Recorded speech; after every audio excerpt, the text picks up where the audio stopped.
ওই মহিলা মদিনাতে চলে আসলো। মদিনাতে চলে আসার পর তিনি একটা তাঁবু গাড়লেন, তাঁবুতে বসবাস শুরু করলেন।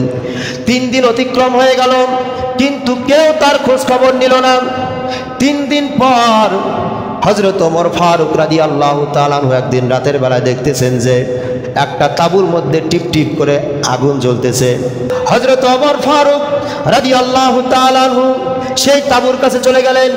তাঁবুর কাছে গিয়ে দেখেন ওই মহিলা তার হাড়ির মধ্যে পানি গরম করতেছে, পানি জাল দিতেছে, আর ওই হাড়ির মধ্যে কয়েকটা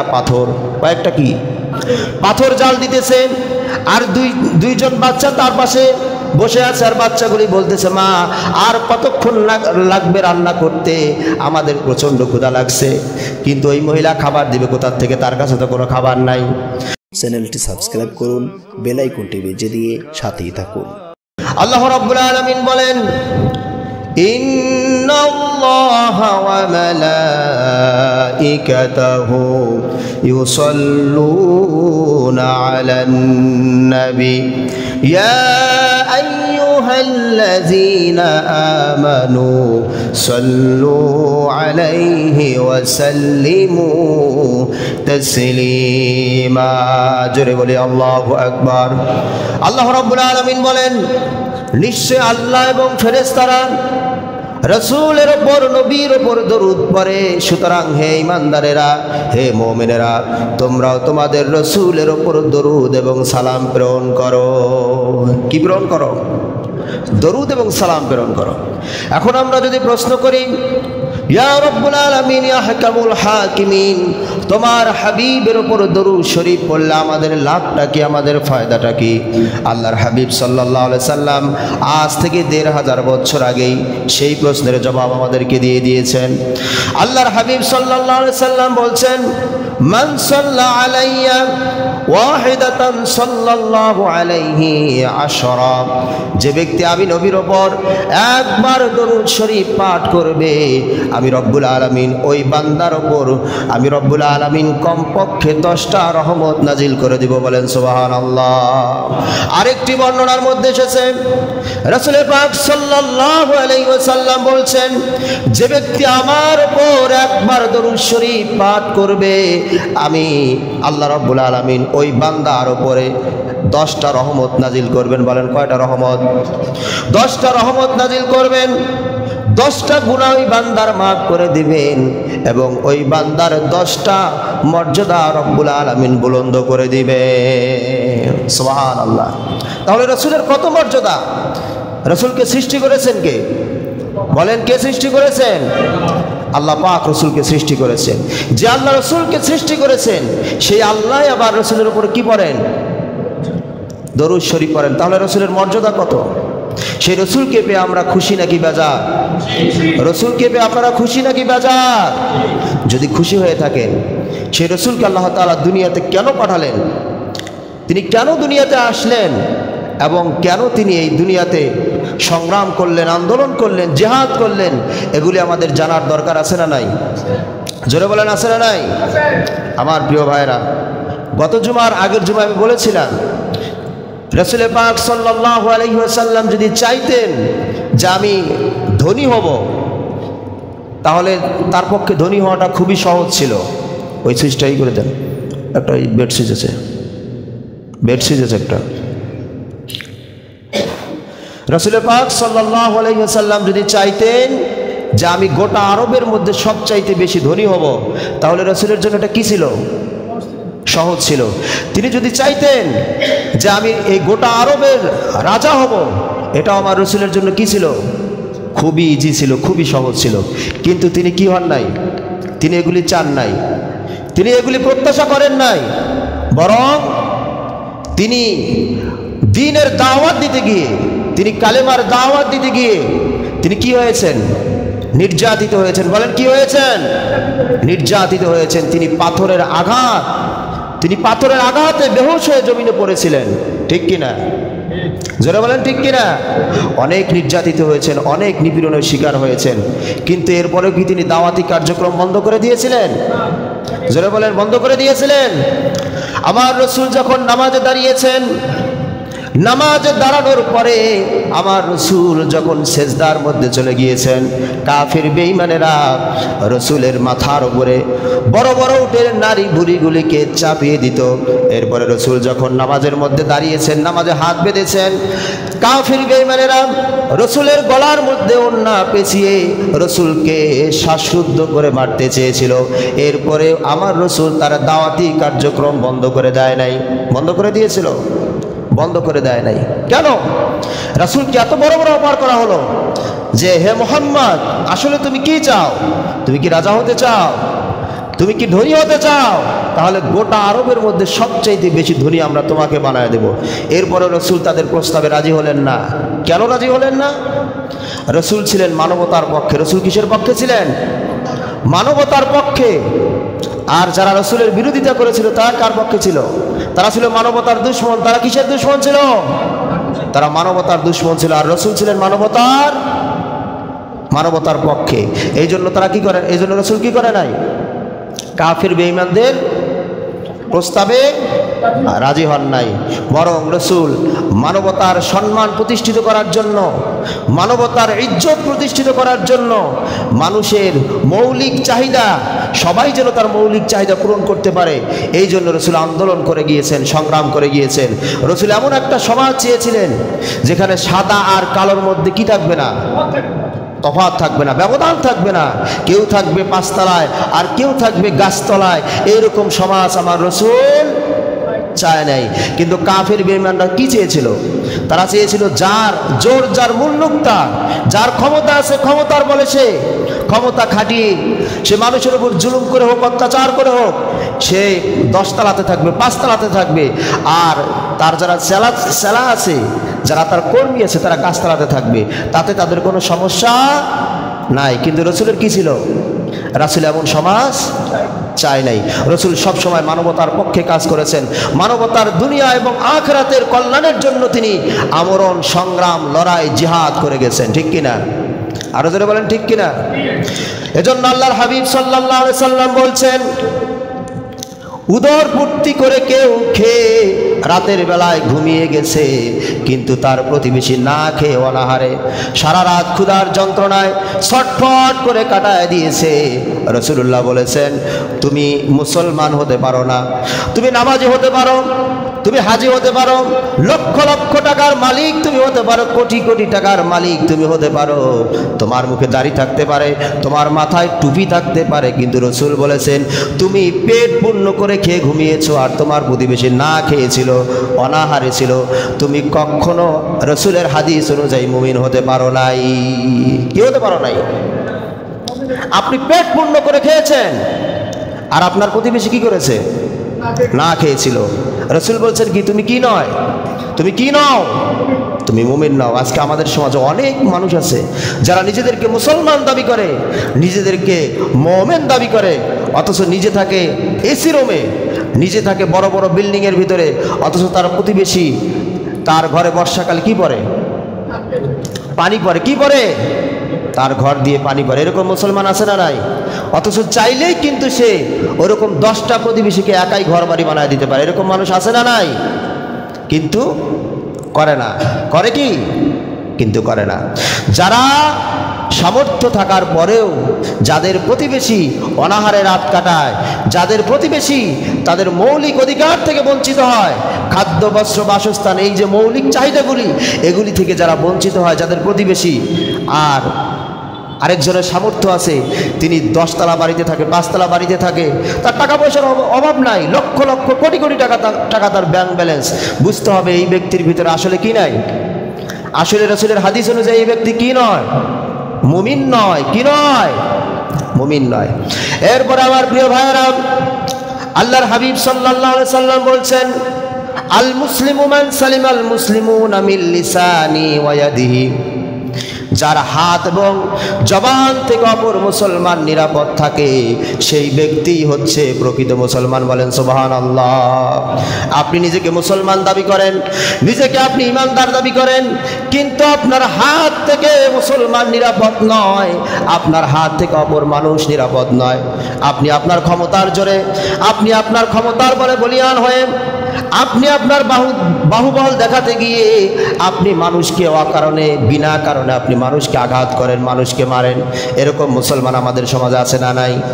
যারা বিনা কারণে মানুষের উপরে জুলুম করে অত্যাচার করে, মানুষকে আঘাত করে, মানুষকে মারে, রাসূলের হাদিস অনুযায়ী তারা কখনো প্রকৃত মুসলমান তারা কখনো কি হতে পারে না? প্রকৃত মুসলমান হতে পারে না।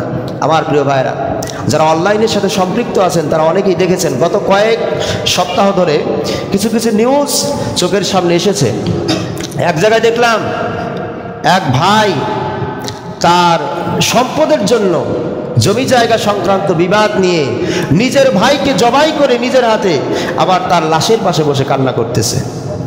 এরপর আরেকটা ঘটনা দেখলাম, আপনারা অনেকেই দেখেছেন, যে দুই তিনজন ভাই মিলে ওই জমি সংক্রান্ত বিবাদ নিয়ে তার এক ভাইকে দুই চোখ উপড়িয়ে ফেলেছে। আপনারা দেখেন নাই? এগুলি কিসের কারণে? এগুলি কিসের কারণে? মানুষ কত বড় জাহিলিয়াত, মানুষ কত বড় জাহেল হয়ে গেছে। আইয়ামে জাহিলিয়াতের সেই বর্বরতাকেও এখন যেন হার মেনেছে। ঠিক কিনা? যেরকম ঠিক কিনা? এগুলি কিসের কারণে? আসলে রাসূলের আদর্শ নাই, রাসূলকে আমরা অনুসরণ করি না, এই কারণে এই পরিস্থিতিগুলির শিকার আমরা হচ্ছি। রাসূল পাক সাল্লাল্লাহু আলাইহি সাল্লাম কি বলছেন? আল মুসলিমু মান সালিমাল মুসলিমুনা মিন লিসানিহি ওয়া ইয়াদিহি। যার হাত এবং জবান থেকে, জিহ্বা থেকে অপর মুসলমান নিরাপদ থাকতে পারল না, সে কখনো কি হতে পারে না? সে কখনো প্রকৃত মুসলমান হতে পারে না। আজকে আমাদের জবান থেকে অপর মুসলমান নিরাপদ না। আজকে আমরা মানুষের সমালোচনা করতে দ্বিধাবোধ করি না? দ্বিধাবোধ করি? আজকে আমরা মানুষের সমালোচনা করতে দ্বিধাবোধ করি না। এমনকি যেই ইমামের পিছনে নামাজ পড়ে সেই ইমামকে নিয়েও সমালোচনা আছে না নাই? জোরে কোন আছে না নাই?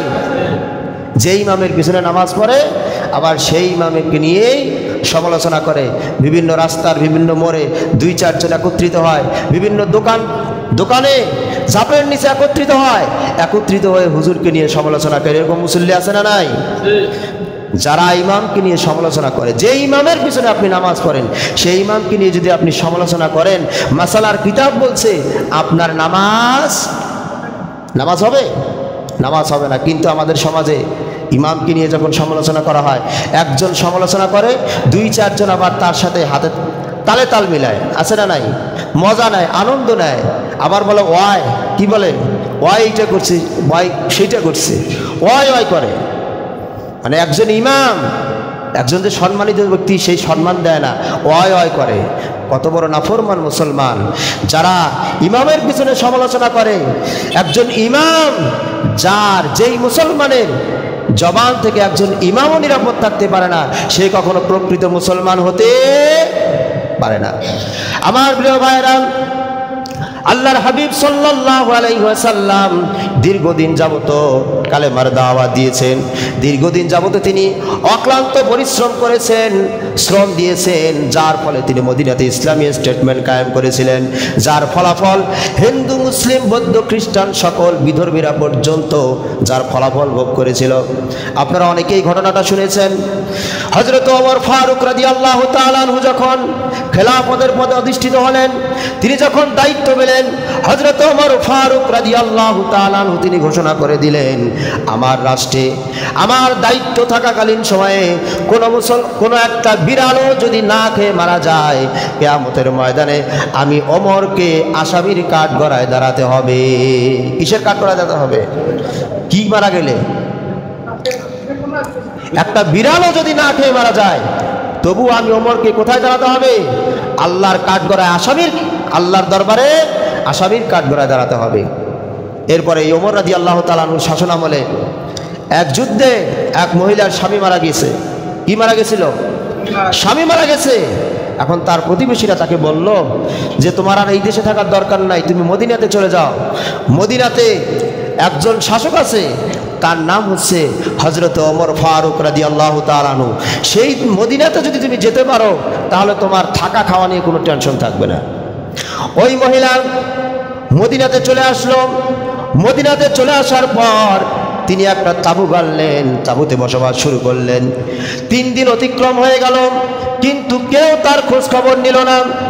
3 দিন পর হযরত ওমর ফারুক রাদিয়াল্লাহু তাআলা আনহু একদিন রাতের বেলায় দেখতেছেন যে একটা তাঁবুর মধ্যে টিপ টিপ করে আগুন জ্বলতেছে। কি জ্বলতেছে? আগুন জ্বলতেছে। হযরত ওমর ফারুক রাদিয়াল্লাহু তাআলা আনহু সেই তাঁবুর কাছে চলে গেলেন। তাঁবুর কাছে গিয়ে দেখেন ওই মহিলা তার হাড়ির মধ্যে পানি গরম করতেছে, পানি জাল দিতেছে, আর ওই হাড়ির মধ্যে কয়েকটা কি পাথর জাল দিতেছে। আর দুইজন বাচ্চা তার পাশে বসে আছে, আর বাচ্চাগুলি বলতেছে, মা আর কতক্ষণ লাগবে রান্না করতে, আমাদের প্রচণ্ড ক্ষুধা লাগছে। কিন্তু ওই মহিলা খাবার দিবে কোথার থেকে? তার কাছে তো কোনো খাবার নাই। ওই মহিলা পাথর রান্না করতেছে, পাথর জাল দিতেছে, যাতে করে বাচ্চাগুলি ক্লান্ত হয়ে শেষ পর্যন্ত তারা ঘুমিয়ে যায়। এই জন্য এই মহিলা পাথর জাল দিতেছে। হযরত ওমর ফারুক রাদিয়াল্লাহু তাআলা আনহু সচক্ষে সেই ঘটনা দেখলেন। দেখার পর তিনি বাইতুল মালে চলে আসলেন। কোথায় চলে আসলেন? বাইতুল মালে চলে এসে বাইতুল মালের দায়িত্বে যে ছিল তাকে বললেন, ভাই আমার কাঁধে ময়দার বস্তা উঠায়া দাও। কিসের বস্তা? আমার কাঁধে ময়দার বস্তা চাপিয়ে দাও। বাইতুল মালের রক্ষক যারা ছিল তারা বলল, খলিফাতুল মুসলিমিন, আমিরুল মুমিনিন, এই দায়িত্ব তো আপনার না, এই দায়িত্ব তো আমাদের। দেন আমরা কাঁধে করে নিয়ে যাচ্ছি, কোথায় যাওয়া লাগবে আপনি বলেন। হযরত ওমর ফারুক বললেন, না রে ভাই, এই দায়িত্ব তোমাদের না, আজকের এই দায়িত্বটা আমার কাঁধে এসে পড়েছে, আমার কাঁধে তোমরা ময়দার বস্তা তুলে দাও। হযরত ওমর ফারুকের কাঁধে ময়দার বস্তা তুলে দেওয়া হলো। হযরত ওমর ফারুক রাদিয়াল্লাহু তাআলা আনহু নিজের কাঁধে করে ময়দার বস্তা নিয়ে ওই তাঁবুর কাছে গেলেন। তাঁবুর কাছে গিয়ে নিজ হাতে রুটি তৈরি করলেন, রুটি তৈরি করে ওই মহিলাকে দিলেন। মহিলাকে দেওয়ার পর বাচ্চাগুলিকে কোলে নিয়ে হযরত ওমর ফারুক রাদিয়াল্লাহু তাআলা আনহু নিজ হাতে ওই বাচ্চাদেরকে রুটি খাওয়ায়া দিলেন।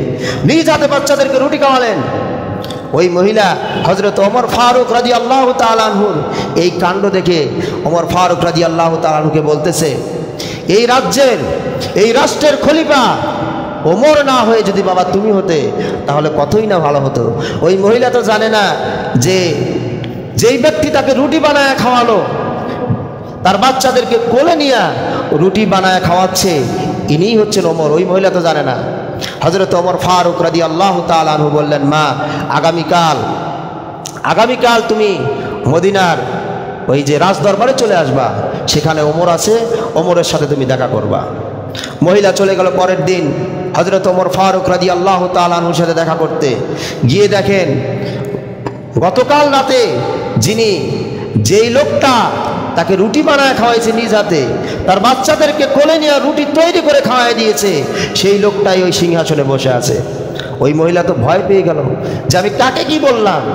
হযরত ওমর ফারুক রাদিয়াল্লাহু তাআলা আনহুর কাছে ওই মহিলা ক্ষমা চাইতে লাগলো। হযরত ওমর ফারুক বললেন, আম্মা জান, আপনি আমার কাছে ক্ষমা চাইেন না, বরং আপনার কাছে আমি ক্ষমা চাচ্ছি। আপনি 3 দিন যাবত আমার এই রাষ্ট্রে আপনি ছিলেন, আপনি এত কষ্ট করেছেন, আমি যে সময় মতো আপনার খবরটা আমি নিতে পারি নাই, এই জন্য কিয়ামতের ময়দানে আপনি আল্লাহর দরবারে আমাকে আসামির কাঠগড়ায় দাঁড়াবেন না, আজকে আপনাকে সেই ওয়াদাটা দিতে হবে। তাহলে দেখেন এই ফলাফল কেন এসেছিল? রসুলের কারণে, নবীর কারণে। কার কারণে এসেছিল? রসুল দীর্ঘদিন পর্যন্ত কষ্ট করেছিলেন, শ্রম দিয়েছিলেন, তিনি তার রক্ত তায়েফের জমিনে তিনি তার রক্ত ঝরিয়েছিলেন, উহুদের ময়দানে তিনি তার দান মোবারক শহীদ করেছিলেন, যার ফলাফল এইরকম একটা রাষ্ট্র মুসলমানরা উপহার পেয়েছিল। আমার প্রিয় ভাইরা, আজকেও যদি আমরা এরকম একটা সমাজ উপহার পেতে চাই, এরকম একটা আদর্শ সমাজ আমরা উপহার পেতে চাই, আমাদেরকে কার অনুসরণ করা লাগবে? সেই রাসূলের অনুসরণ করা লাগবে। যদি আমরা রাসূলের অনুসরণ করতে পারি, তাহলে আমাদেরকে কে ভালোবাসবেন? আল্লাহ ভালোবাসবেন। আর আল্লাহ যাদেরকে ভালোবাসবেন তাদেরকে দিয়েই এইরকম একটা সুন্দর সমাজ উপহার পাওয়া সম্ভব।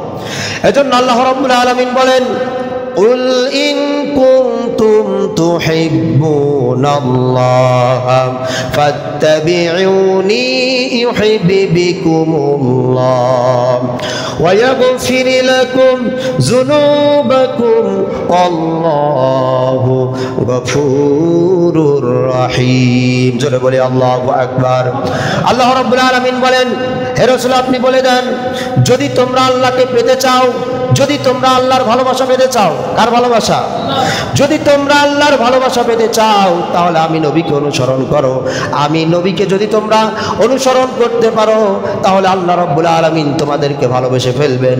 আর আল্লাহ যদি তোমাদেরকে ভালোবেসে ফেলেন তোমাদের জিন্দেগির সমস্ত গুনাহ খাতাগুলিকে তিনি মাফ করে দিবেন। আল্লাহ যদি আমাদেরকে ভালোবাসে তাহলেই আমরা এরকম একটা সুন্দর সমাজ উপহার পেতে পারবো।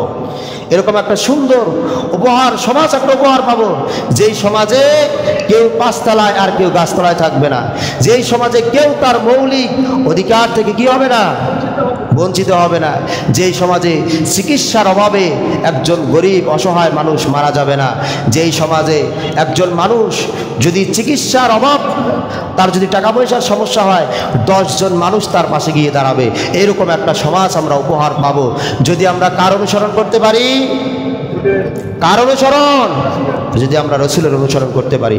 আল্লাহ রাব্বুল আলামিন আমাদের সবাইকে রাসূল পাক সাল্লাল্লাহু আলাইহি ওয়াসাল্লামকে জীবনের সকল ক্ষেত্রে সঠিকভাবে যেন অনুসরণ করার তৌফিক দান করেন, এই আশা ব্যক্ত রেখে আজকের আলোচনা এখানে শেষ করছি। ওয়া আখিরু দাওয়ানা আলহামদুলিল্লাহি রাব্বিল আলামিন। আসসালামু আলাইকুম ওয়া রাহমাতুল্লাহি ওয়া বারাকাতুহু।